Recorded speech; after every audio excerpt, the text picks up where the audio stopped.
have a lot of books here, and I'm a bit inundated with the physicality of it all. Hi, and welcome back to my little corner on the internet.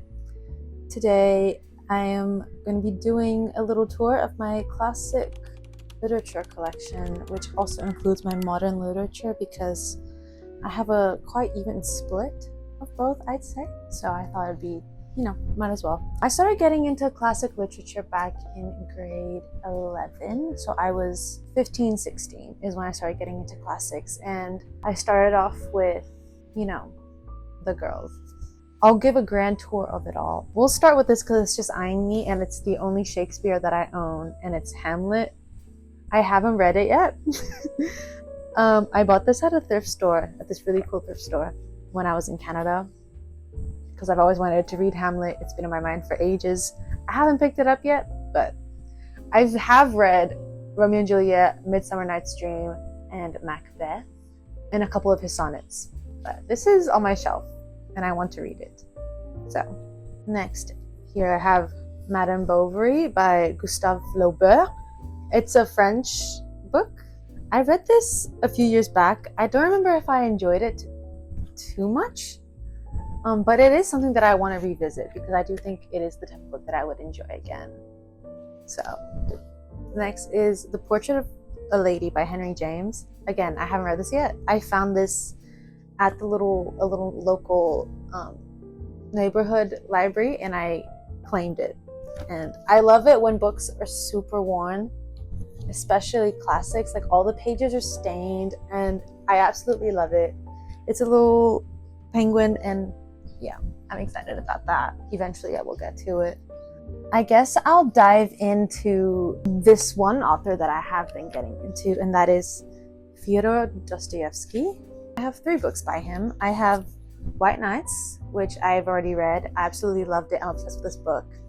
People always say that. I feel like there was at least this trend of people saying that Dostoevsky was super hard to read, specifically this book, and that it was like this insanely complex read. But I found this quite easy to understand, in my opinion at least, and I really, really enjoyed it, and it kind of drove me into buying Crime and Punishment. I haven't read this yet. It's been on my shelf because I've been wanting to finish my current reads before picking it up, but that went down the drain because I now picked up The Brothers of Karamazov, which I showed in my last vlog. She's a mother of a book, but those are my Dostoevsky books.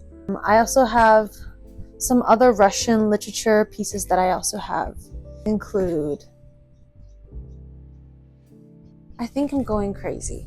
Anyways, another piece of Russian literature that I own is The Master and Margarita by Mikhail Bulgakov. So excited about this. It's supposed to be an amazing piece of Russian literature, and is the epitome of Russia of its time period. And this cover is gorgeous, and it has the flaps. I really love books like this. I really do love them. Some people hate them for some reason, but I love them. So I'm very excited about that. Is it even focusing? I don't care. The book that I was holding before is The Lost Estate by Alain Fournier. I think this is French. It's a bit of a campus novel, I guess, but it looks really intriguing. I have not read this yet. Same with the other Russian novel. I haven't read it yet. Another little black classic, the only other little black classic that I own, is Why Am I So Clever by Friedrich Nietzsche. I picked this up because I thought, wow, he wrote a book about me. I have read this. It was funny.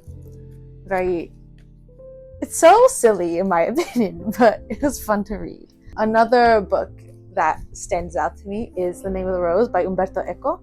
My mom had been nagging me and recommending this to me endlessly last year because I was really getting into semiotics of language and things like that. And she recommended Eco, and we found this at thrift book place in New York. And so it was meant to be, and I bought it, and I did start reading it. But then I put it back down because it requires a lot of focus and attention, and I will get back to it.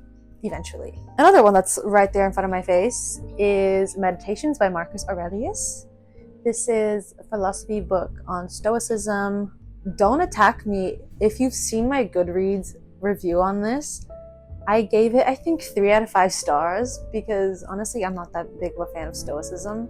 And I don't mean to sound like an asshole because that's kind of crazy to say because Stoicism is such a, I guess, optimistic philosophical system, I guess. But I don't know. A lot of it felt a bit repetitive and a bit, I don't know. It's just the type of person I am, but it's there. I think it was good.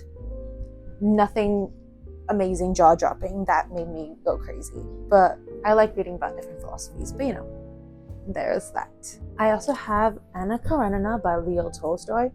Again, haven't read this one either. It's been on my shelf. I don't like this edition.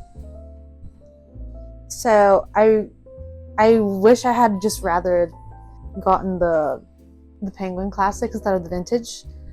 There's that. I will get to it eventually. It's also a mother of a book. Russians love to yap. Another book that I have, I don't think you can consider this a classic literature, but look at how beautiful it is, first of all. I found this at an antique store, and it is Women Who Made History, and it's a book studying Lucrezia Borgia. And I think it's from the 60s or something. From when was this? 50s. One of my favorite statues is Lucrezia. I don't want to be pronouncing it wrong. I'm sorry, Mom. She's permanently at the gallery here in Brisbane, and I go and see her every time that I go to the art gallery, and she makes me cry if you know the story of Lucrezia. But when I found this, I thought this is meant to be. I need to read more about her, and so I bought this, and I haven't gotten to it yet, but I will get to it eventually. Going up to my side here, I also have selected poems of Emily Dickinson. I've read quite a few of these, or I've been like bouncing throughout the book, and I haven't picked it up in a while. I feel like I should. I literally forgot that I had this. I have that, of course, a staple. I also have The Alchemist by Paulo Coelho. Also, I've read this, and you can read this in one sitting. It's very easy to digest. And I thought it was cool. I feel like if I had read that when I was younger, I would have been a lot more dumbfounded, but you know, it is what it is. Another one that I have, which is also a mother of a book. It's never this serious. It is never this serious, but it is Les Miserables by Victor Hugo. This was also a book that my mom said that I should definitely read. And so we ordered this off Amazon years and years ago when I first started getting into classic literature.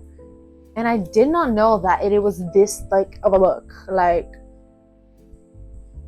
so I got 57 pages in, and I was like, you know what? At some point in my life, I will get to it. For now, it can hibernate on my shelf. Another classic, which is also one of my favorite classics, is Little Women by Louisa May Alcott. I think this is the first ever classic literature that I read. And I think I was grade 9. I love this book. And I found this at the thrift. Again, it's like all worn in. I love it. And it's the Penguin edition. So here I have Virginia Woolf's A Room of One's Own. Again, amazing. Amazing, amazing, amazing. And look at this edition. It's so pretty. And again, it has the flappies. I have 2 other Virginia Woolf books as well. As we all know, The Waves is one of my favorite books ever. Changed my life. I have that. And I also have Mrs. Dalloway. I got these 2 books for free because someone was just giving them up. And so I claimed them. So yeah, that's my Virginia Woolf collection so far.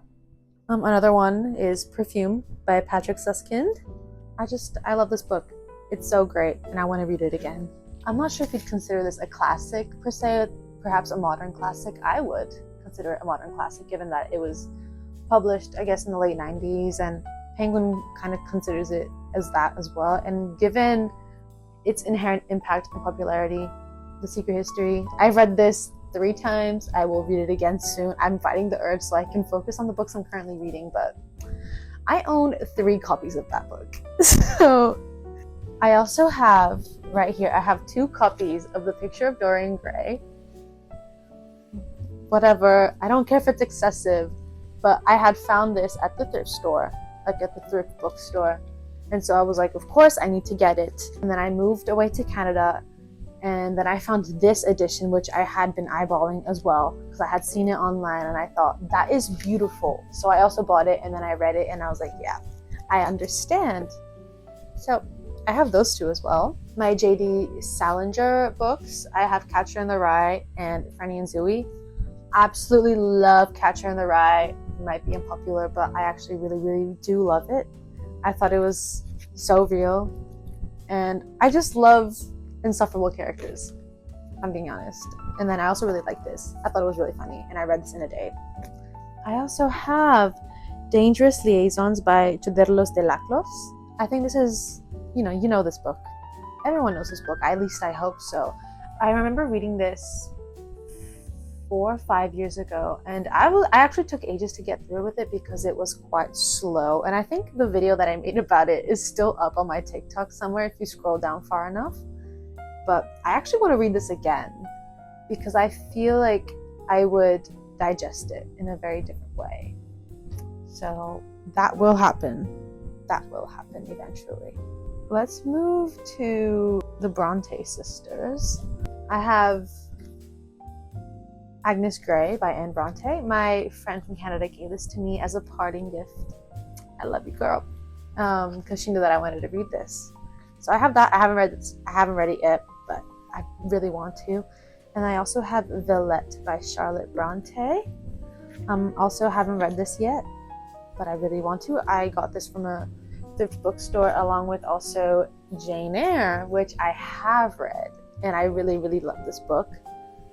It's very, very popular classic. The hype is deserved. It's great. And also, look at how nice and worn in they are. I love these.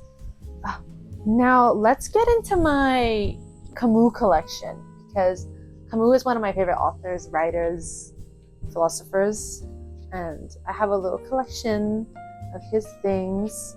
That is not his. I have a little collection of his things, and I'm excited to buy more. I find myself every day that I'm at the bookstore not to buy the whole thing that they have in stock. I have The Plague. I have read this. It was really cool. Kind of eerily similar to what we experienced a couple years back. I also have The Myth of Sisyphus and Other Essays. Found this at a little thrift bookstore as well in New York. This is a 60s publication of it, which is awesome, and I've read this multiple times already as well. I've revisited many of the essays in there. And then I have The Stranger / The Outsider. These are the same books but slightly different translations, translators. I read both of these. I read this first, and then I read this one on my summer trip. Amazing book. I love it. And I also recently acquired Resistance, Rebellion, and Death, which is also an essay collection by him, which I really am excited to read because I was reading and revisiting a lot about his writings in The Myth of Sisyphus and philosophical. But yeah, I'm excited about that. And to go hand in hand with that, I also have Nausea by Jean-Paul Sartre, but also another book on existentialism. I haven't read this yet. I'm really keen to get into it. Also the selected cover for it, I think they chose perfectly. And now my Sylvia Plath collection. I consider her a classic. I have her unabridged journals, which I was reading half an hour ago in bed, just in my underwear, having time in my life, and then I thought, I want to film a video. So I have that. I am obsessed with her. I also have Ariel, which is a poetry collection, and Mary Ventura in the Ninth Kingdom, which I've read multiple times as well. I've read this as well. And I also have this beautiful, beautiful, beautiful edition, illustrated, The Bell Jar. Just look at that. This is also one of my favorite books ever. It's had a very profound impact on me. So that's my Sylvia Plath collection. I have this stack of books behind me here. I also really love Franz Kafka. I have The Trial, which I enjoyed. I don't think it's his best work. I'll get to that later. but I thought it was good. I have talked about this before. I also have The Metamorphosis and other short stories. The Metamorphosis is, if you've seen this image, you know the impact. And I also have his letter to his father and his letters to Milena, his sister. I have read his letters to his father, and I haven't read these letters yet. But I'm quite scared because I need to be in a very emotional and vulnerable state. Next, I want to showcase my Jane Austen collection. Jane Austen was one of the first authors that I got into when it came to classics. I got into her back in grade 11 when I was 15. She was kind of the reason why I got so into classics. First, here we have Emma. I read this recently. I have read this. This is also I found at a thrift bookstore place. Also have Pride and Prejudice, of course, the first Jane Austen novel I read. I want to read this again. It's the perfect romance novel. I also have Sense and Sensibility, which is probably my favorite Jane Austen book that I've read. I don't see enough people talking about this, but I also got this at the antique store. Absolutely love this book. I also have Persuasion. I haven't read Persuasion yet, but I want to get to it. And then I also have Northanger Abbey and Mansfield Park. I've read Northanger Abbey, but I don't remember too much of it, which is sad because I think I was just in a weird headspace when I did read it years back. So it's something that I want to reread again. It's one of her shorter ones, and I haven't read Mansfield Park yet. I think every single Jane Austen book that I own has been thrifted. I am so proud of my little Jane Austen collection thus far. Now, I guess I will get into some of the more modern classics that I own. I'll start off with High Fidelity by Nick Hornby. I read this. I really like it. It's so funny. It's so silly. I think I've mentioned it before in my reading slump video, but you know, it's just annoying music bro tries to like navigate adulthood and relationships. It's so funny. I have All My Cats by Bohumil Hrabal. I don't know how to pronounce his last name. This is a tiny book, but I have read this. It was quite insane and not what you expect. Go in with a stable mind because it can be quite intense, the contents of this book, but I thought it was really great. I also have, these are two new books that my mom also bought for me when she went to Sydney, but that is The Secret Rendezvous by Kobo Abe and also Nadja by Andre Breton. These are I think these are sort of surrealist pieces of fiction. I've read about them and I really want to get into it. Next, I have Zami, A New Spelling of My Name by Audre Lorde. I haven't read this yet. I have recommended it to people, but I want to get into it. Also have Christ Stopped at Ebola by Carlo Levi. This is Italian. I bought this at Matera, in a little bookstore in Matera, but my mom was like, she found this and she was like, you have to read this. This is a must. You have to read it. And I was like, okay. Next, I have two Clarice Lispector books, and these are the two final books in my collection that I'll be touring. I have Agua Viva, which I have read. I'm absolutely in love with it. It was kind of a very abstract way of exploring life and everything, and I thought it was amazing. And I also have The Apple in the Dark. I haven't read this yet. I have recommended this to other people just because I love Lispector's writing and I know for a fact that this would be amazing, but she just has a very esoteric viewpoint on life and things like that, and her writing is quite beautiful. That's my classic literature collection. I hope you enjoyed this video and got a little glimpse into my bookshelf. That's the video today. I hope you have an amazing, wonderful, spectacular day, weeknight, whatever it may be. I will see you in my next video, hopefully soon.